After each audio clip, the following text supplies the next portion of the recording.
अफगानिस्तान और पाकिस्तान के बीच भले ही युद्ध विराम समझौता होने का दावा किया जा रहा हो, लेकिन दोनों देशों के बीच तनाव बढ़ता जा रहा है।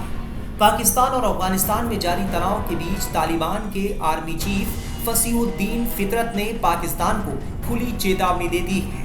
अफगानिस्तान की तालिबान सेना के चीफ ऑफ स्टाफ ने कहा कि इतिहास ने सिद्ध कर दिया है कि जो कोई भी हमारे देश पर आक्रमण करने की कोशिश करता है वो अंततः अपनी जड़ों पर ही प्रहार करता है। तालिबान आर्मी चीफ की टिप्पणी दोहा में पाकिस्तान और अफगानिस्तान के बीच युद्ध विराम समझौते पर पहुंचने के एक दिन बाद आई है। इस समझौते के बाद पाकिस्तानी सेना और तालिबान के बीच कई दिनों तक चली हिंसक झड़प रुक गई है। हालांकि दोनों पक्षों में तनाव बरकरार है। पाकिस्तान ने पिछले हफ्ते अफगानिस्तान के पख्तिका प्रांत में बमबारी की थी, जिसमें करीब 10 लोग मारे गए थे और 100 से ज्यादा घायल हुए थे। पाकिस्तानी सेना के हमलों के संबंध में फसीहुद्दीन फितरत ने जोर देकर कहा कि अफगानिस्तान इस मामले में पीछे नहीं हटेगा।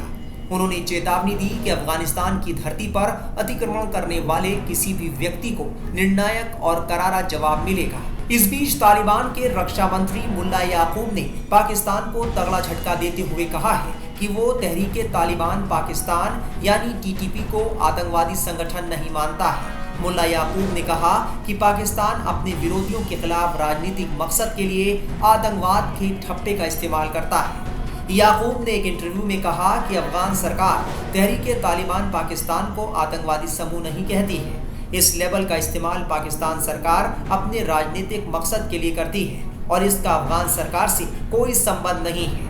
याकूब ने कहा है कि अफगान सरकार की नीति है कि वो किसी भी सशस्त्र समूह का समर्थन नहीं करती, उन्हें अफगानिस्तान में कोई ठिकाना नहीं देती और उनकी किसी भी गतिविधि की इजाजत नहीं देती। वहीं पाकिस्तान के रक्षा मंत्री ख्वाजा मोहम्मद आसिफ ने कहा है कि उनके देश और अफगानिस्तान के बीच बनी नाजुक संघर्ष विराम केवल इस बात पर निर्भर करेगा कि क्या अफगानिस्तान सीमा पार हमले करने वाले सशस्त्र समूहों को रोकता है। ख्वाजा आसिफ दोहा में हुई सीजफायर वार्ता में शामिल होने के लिए पाकिस्तान की ओर से पहुंचे थे और वार्ता के बाद उन्होंने ये बयान दिया है।